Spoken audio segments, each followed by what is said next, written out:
वासुदेवाय। ॐ नमो भगवते वासुदेवाय। नारायणं नमस्कृत्य नरं चैव नरोत्तमं देवीं सरस्वतीं व्यासं ततो जयमुदीरयेत्।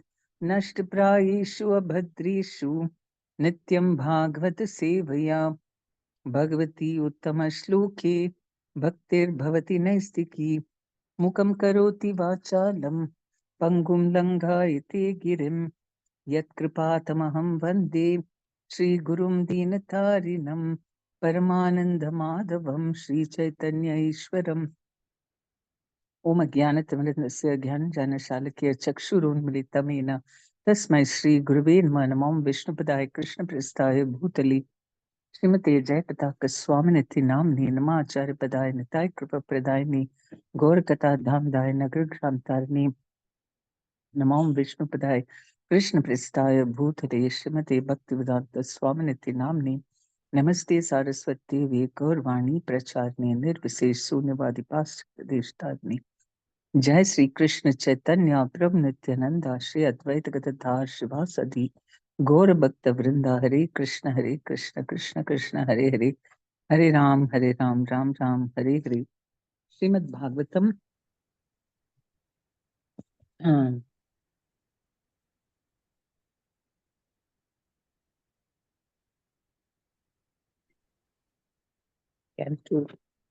Canto I 4, think four, chapter 4, 7, 7, 15. 15, text 15. Yeah, 4, 7, 15. Yes, Mati. योऽसौ मया विदित तत्त्व दृश सभयां क्षिप्तो दुरुक्ति विशिखैर्विघ्नयतन्मान् अर्वाक् पतन्तम् अर्हत्तम निन्दयापाद् दृष्टार्द्रया स भगवान् स्वकृतेन तुष्येत्। I did not know your full glories. For this reason, I threw arrows of sharp words at you in the open assembly, although you did not take them into account. I was going down to hell because of my disobedience to you, who are the most respectable personality. But you took compassion upon me and saved me by awarding punishment. I request that you be pleased by your own mercy, since I cannot satisfy you by my words. Purport. As usual, a devotee in an adverse condition of life accepts such a condition to be the mercy of the Lord. Factually, the insulting words used by Daksha against Lord Shiva were enough to have him thrown perpetually into hellish life. But Lord Shiva, being kind towards him, awarded him punishment to neutralize the offense. King Daksha realized this and, feeling obliged for Lord Shiva's magnanimous behavior, wanted to show his gratitude. Sometimes a father punishes his child, and when the child is grown up and comes to his senses, he understands that the father's punishment was not actually punishment, but mercy. Similarly, Daksha appreciated that the punishment offered to him by Lord Shiva was a manifestation of Lord Shiva's mercy. That is the symptom of a person making progress on the path of Krishna consciousness.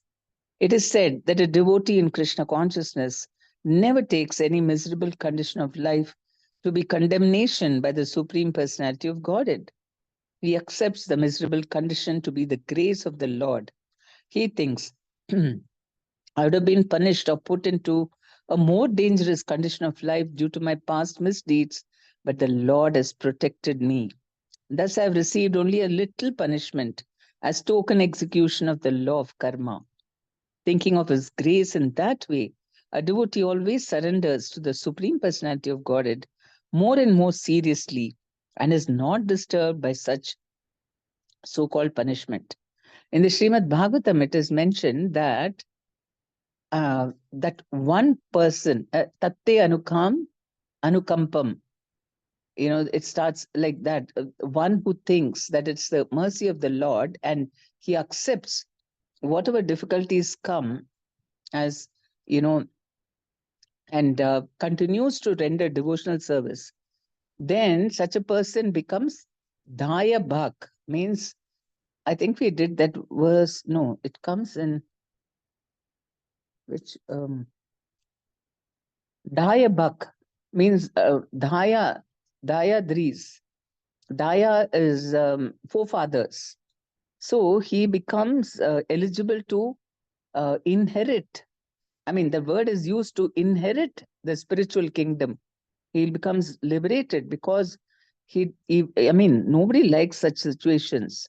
But then you continue to render service to Krishna, not getting angry with him or thinking that Lord has stopped giving you mercy and or he's partial and so many things. Some people become discouraged when there are reverses. Then they have to still go through these ups and downs, being attached to material life, and then detachment, and then uh, sometimes devotee, sometimes not, going through all those kind of Ferris wheel things. Finally, one has to understand that actually Krishna is our best well wishing friend. And whatever he does is simply, as for a devotee, he's only trying to elevate us to come closer and closer to him. Those who are not interested yet to go back to Krishna, he allows Maya to take care of them, give rewards and punishments, and make them enjoy for some time and then suffer like this. They keep on going through that, not knowing that it is Krishna who's the, you know, who's the controller of everything. And they think that it is okay, I can just counteract everything through something, some pujas, some worshipping some devatas. And Krishna allows that to happen for them because they're still in that stage. So we can never have one formula for everyone. It depends upon our surrender. For devotees, there are different laws. And for non devotees, there are different laws. I mean, in the sense that Krishna deals differently with them. Devotees get only a token of their karma just for their purification. So quickly they get purified, then it can be shortened or even reduced by the Lord.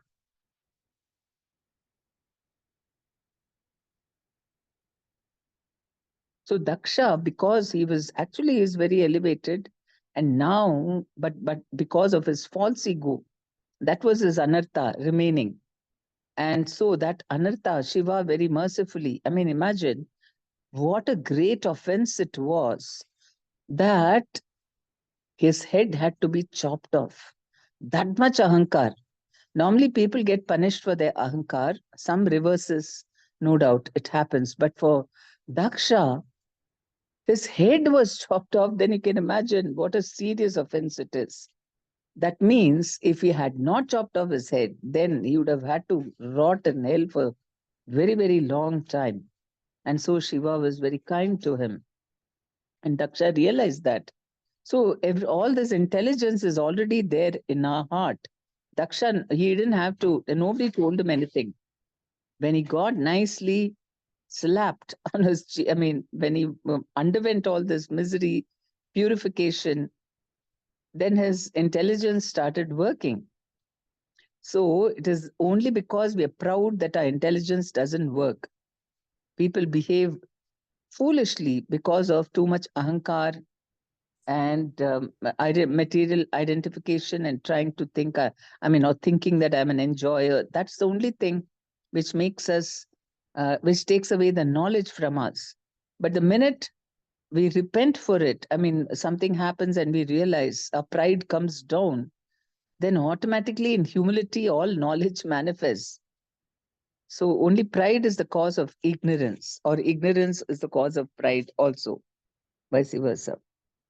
Maitre uvacha क्षमाप्यैवं स मीद्वांसं brahmana chanumantrita karma sanatanayam asa sopad sopadhyayartvig adibihi. The great sage Maitreya said, thus being pardoned by Lord Shiva, King Daksha, with the permission of Lord Brahma, again began the performance of the yajna along with the great learned sages, the priests, and others. So Shiva, I mean, how great he is. He had he had done such horrible offense, and Sati was dead. What about that? He didn't even consider all that, how selfless he is. Anyone else would have got angry that he is the cause of my losing Sati. And I don't know, so easily they may not have been. So he just told a few things, and that is it. Is this something pardonable? No, the insult is one part that didn't affect Shiva, but certainly the death of Sati and the way in which she immolated herself must have been a cause of deep pain for him, and yet he just forgave him. Vaishnavam yajna santatyai trikapalam dvijottama purodhasham niravapam Veera Samsarga Shuddhaye. Thereafter, in order to resume the activities of sacrifice, the Brahmanas first arranged to purify the sacrificial arena of the contamination caused by the touch of Veerabhadra and the other ghostly followers of Lord Shiva. Then they arranged to offer into the fire the oblations known as Purodhasha. Lord Shiva's followers and devotees, headed by Veerabhadra, are known as Veeras, and they are ghostly demons. Not only did they pollute the entire sacrificial arena by their very presence, but they disturbed the whole situation by passing stool and urine. Therefore, the infection they had created was to be first purified by the method of offering Purodhasa oblations. A Vishnu yajna, or an offering to Lord Vishnu, cannot be performed uncleanly. To offer anything in an unclean state is called a seva aparadha. The worship of the Vishnu deity in the temple is also Vishnu yajna. In all Vishnu temples, therefore, the priest who takes care of the Archana Vidhi must be very clean. Everything should be always kept neat and clean, and the foodstuffs should be prepared in a neat and clean manner. All these regulative principles are described in the Nectar of Devotion. So this is a very important thing, and Prabhupada was very particular about this. He just hammered it into the devotee, especially in Mayapur. That was like the headquarters. I mean, that is the headquarters, and so he trained them very, very strongly about the cleanliness part, and in all temples. That is why all ISKCON temples are extremely clean, especially the deity worship department and the kitchen and the temple room. There is no grease or no cockroach running around, nothing like that, which we can see in the other temples. They are not, you know, not so particular about that. So sometimes we see even cockroach running on top of the deity, and it's very shocking. So Prabhupada was a great stickler for that. Everything should always be kept neat and clean, and the foodstuff should be prepared in a neat and clean manner. All these regulative principles are described in the Nectar of Devotion. And people have to wear hats and cover so that no hair falls into the thing.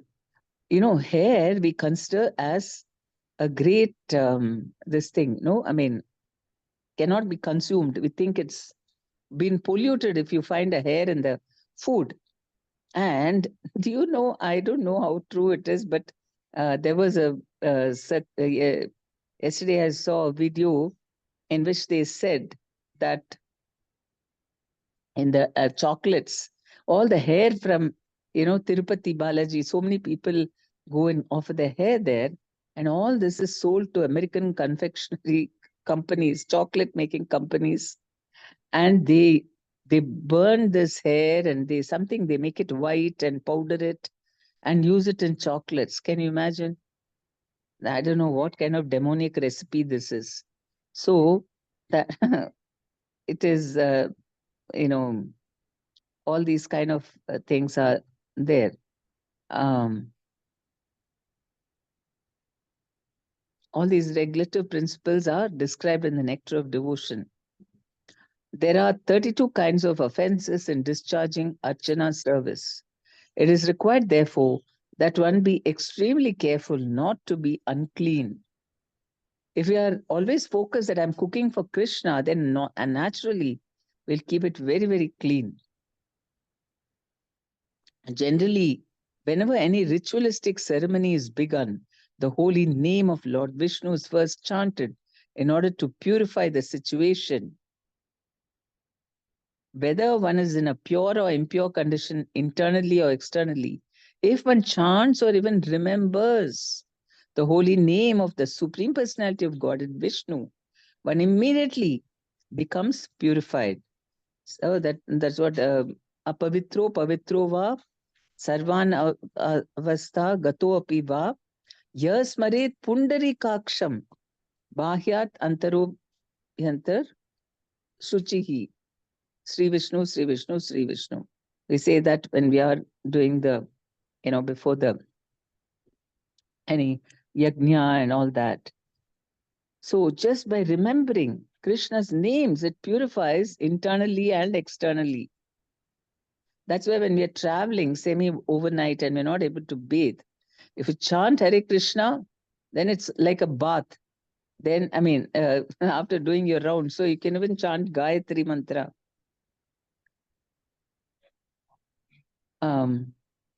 Mataji, you can do Gayatri without taking bath, is it? Not normally, but say you're traveling and you're not able to take a bath, like by train, sometimes, you reach late or something and you have to, Gayatri time comes, then because you've chanted Hare Krishna mantra, it is like a bath. It's purified, na? That's what it's saying.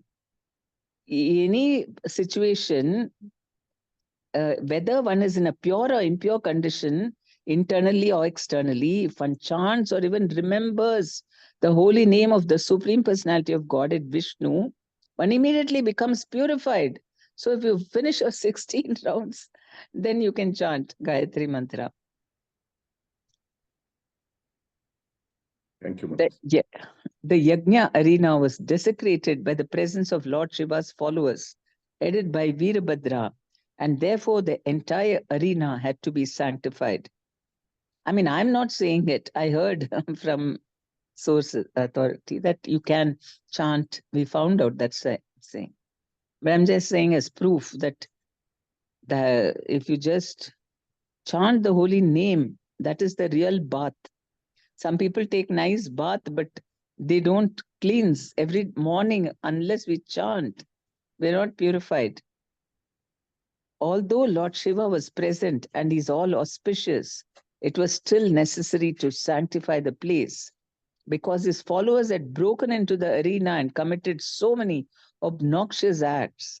That sanctification was possible only by chanting the holy name of Vishnu, Trikapala, which can sanctify the three worlds. In other words, it's admitted herein that the followers of Lord Shiva are generally unclean.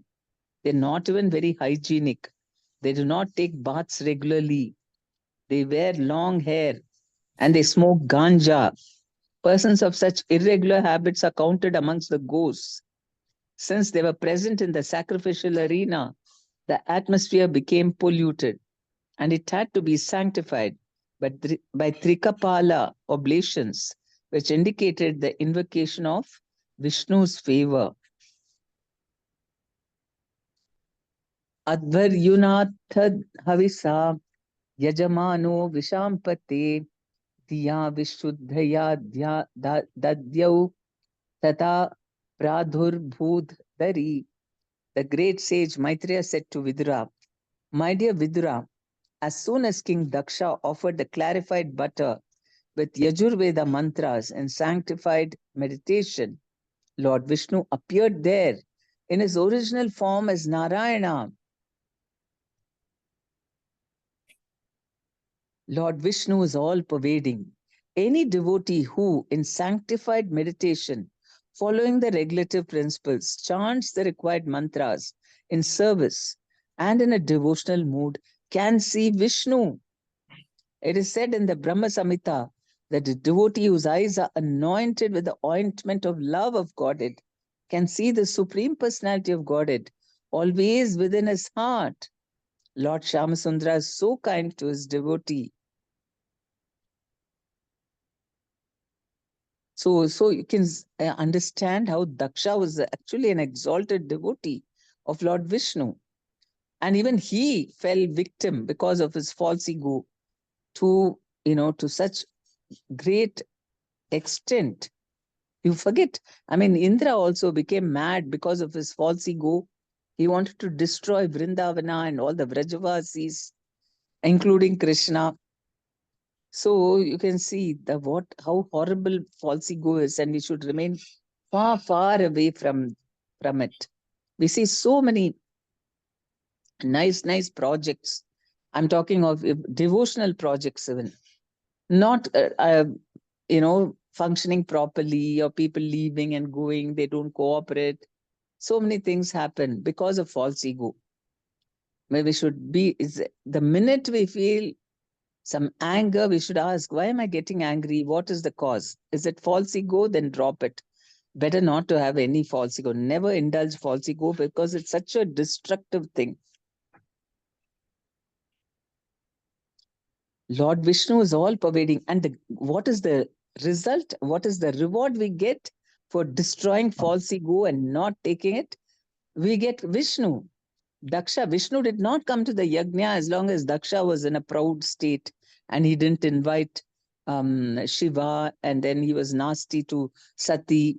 Vishnu was not there. But now he became very humble and purified and appreciating Lord Shiva. Immediately, he just chanted the mantras, Vishnu came. This is the formula why we should then fall victim to all this Maya's, all these Maya's, what do you call, attractions, or she tries to deceive us by giving us all these kinds of, um, she tempts us, temptations. Take this, you'll be very happy. And how dare they do that? You're so great. The false ego tells us like that, I'm so great. Why they cannot respect me? Why they don't appreciate me? And then unnecessarily on useless things. What does it matter what other people think? Hardly matters. When you think that, what is the purpose of life? We are walking towards every day. It is not time which is ticking. What is ticking is our life. Every day. If you notice, every week, Sunday comes. Just now, Sunday is over. Again, Sunday comes. Now the whole week is gone. And time is going so fast, ticking away. And actually, our life is ticking away. And what is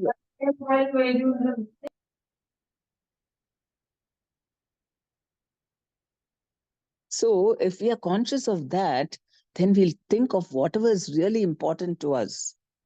Suppose today was the last day of our life.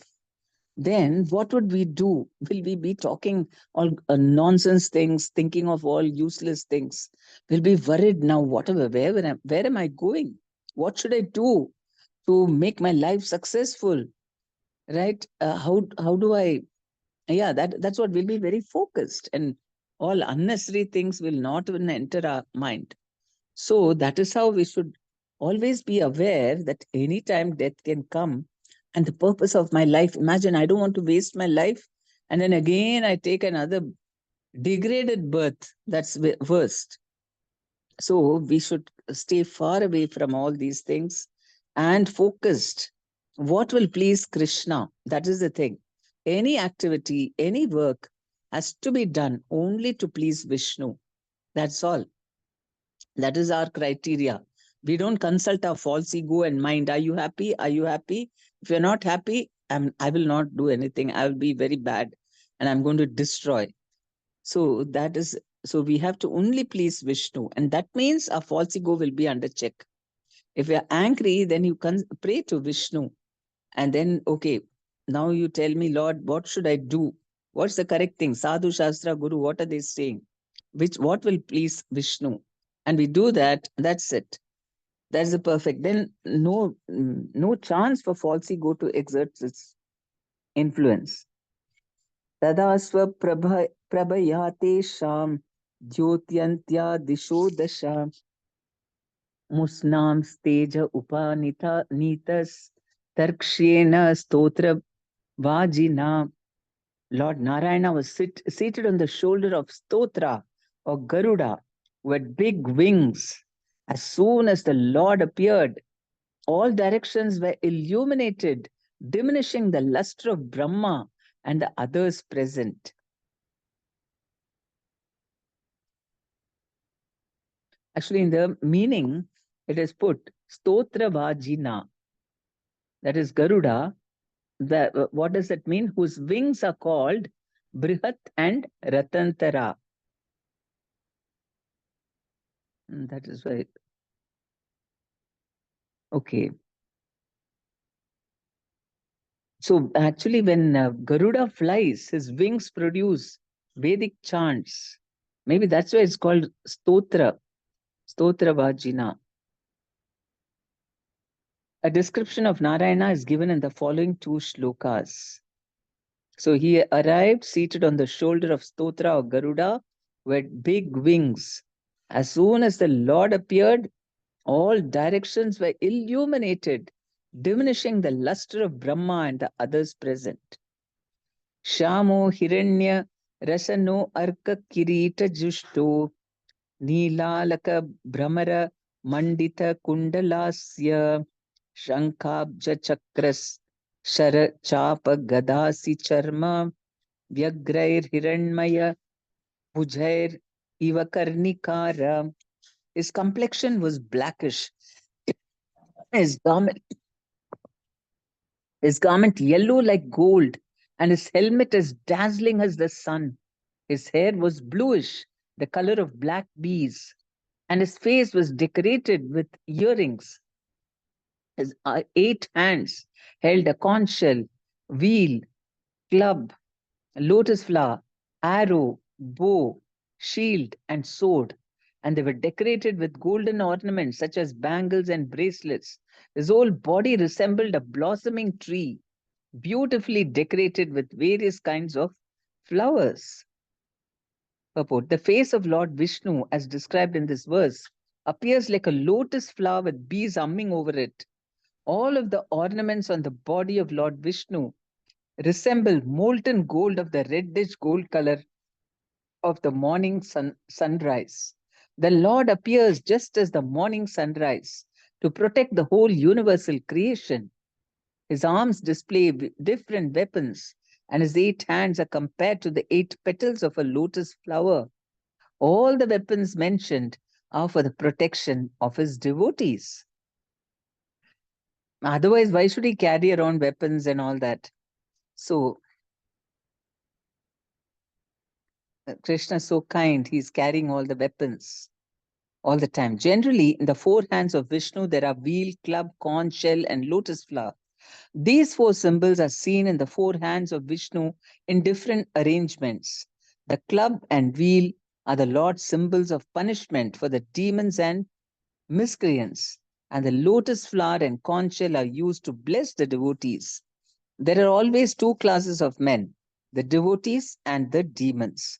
As confirmed in Bhagavad Gita, Paritranaya Sadhunam, Lord is always ready for the protection of the devotees and annihilation of the demons.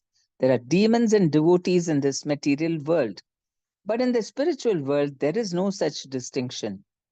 And there are no demons. In other words, Lord Vishnu is the proprietor of both the material and spiritual worlds. In the material world, almost everyone is of demoniac nature. There are also devotees who appear to be in the material world, although they are always situated in the spiritual world. A devotee's position is always transcendental and is always protected by Lord Vishnu. So, this is our religion. We take shelter of Krishna and he does everything what he does to demons. He doesn't say, chop off all heads, take a sword now, or chop off all the demons. He doesn't tell the devotees to do that. He does. Devotees just depend upon him. And then he arrives and he does. That's the difference. Yeah, in our religion also, demons are all killed. But demons are killed by the Supreme Lord. He doesn't tell us now, if you do this, then you'll come back to Godhead. Kill all the demons. He doesn't say that.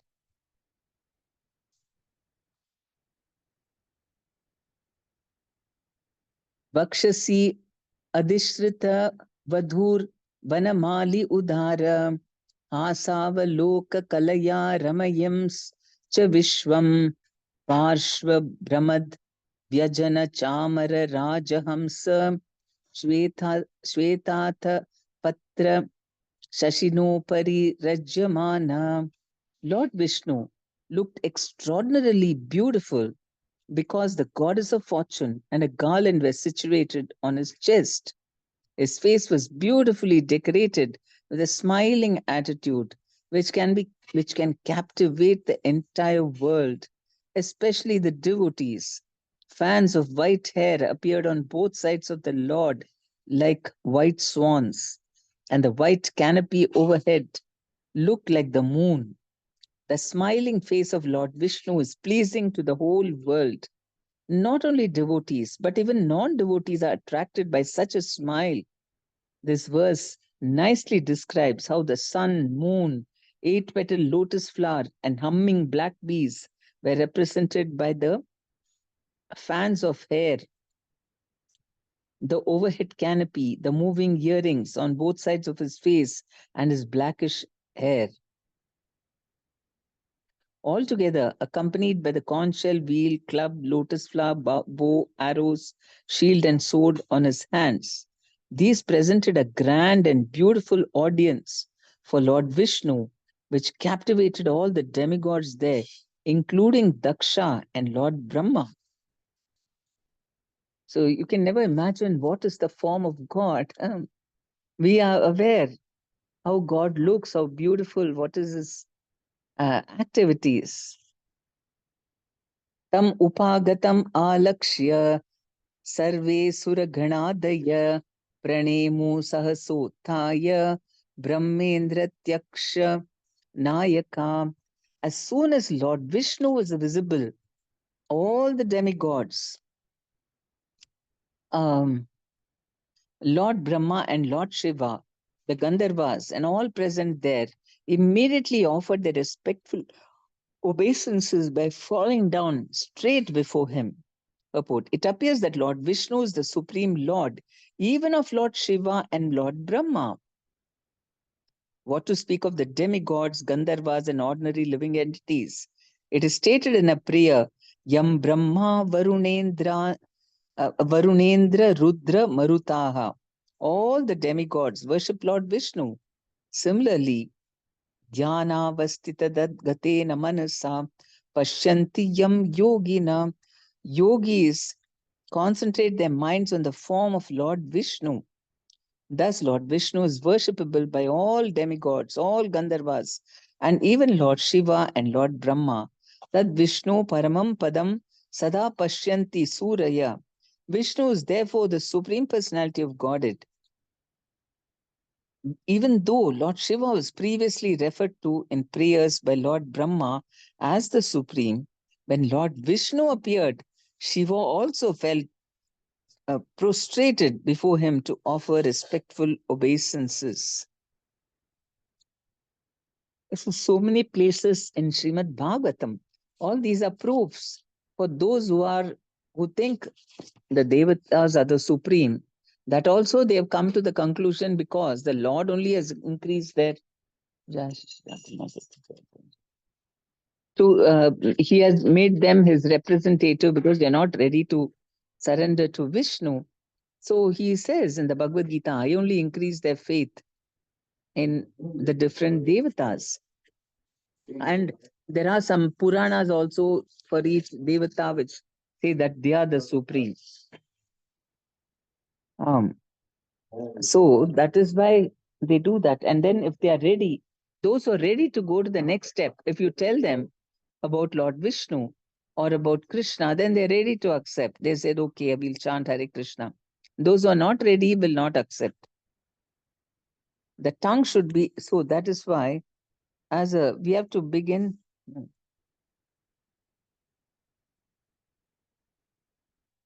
Tat tejasa hatarucha sanna jihvasa sadvasa murdhana dhritanjali puta Upatastur adokshajam, in the presence of the glaring effulgence of the bodily luster of Narayana.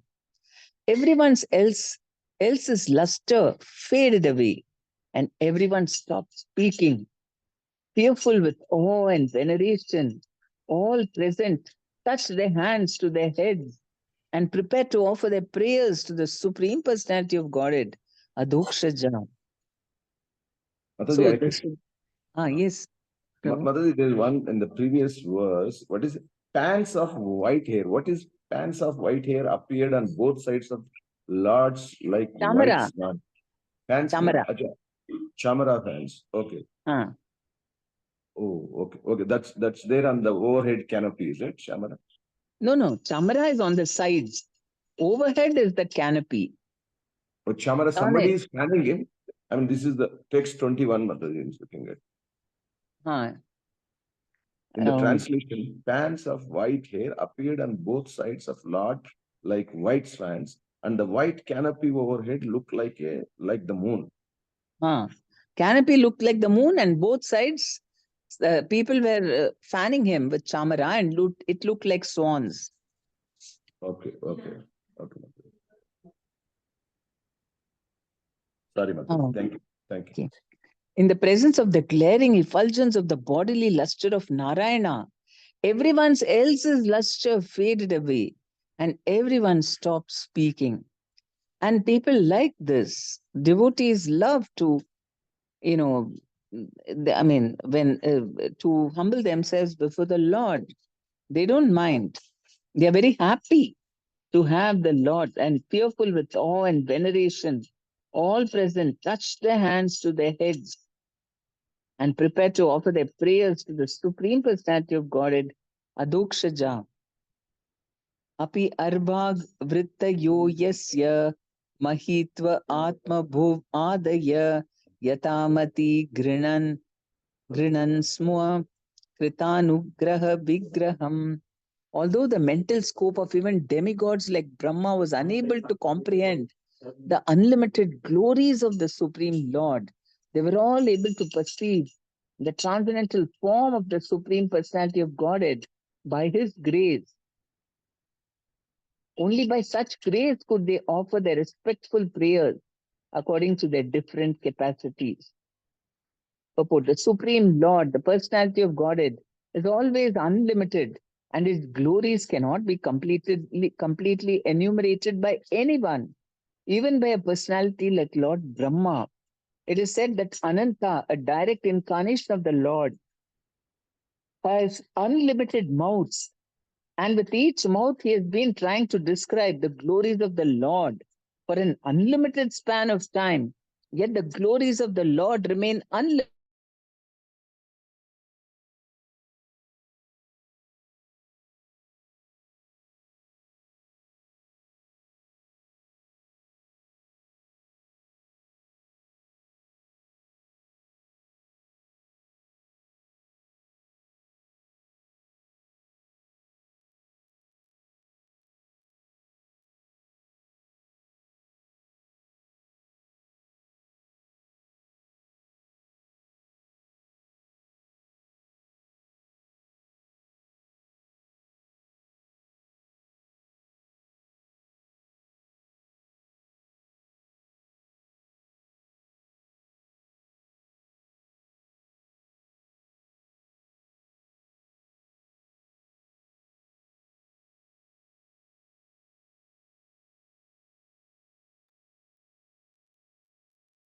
Hare Krishna. I think Mataji's some power may be lost or something.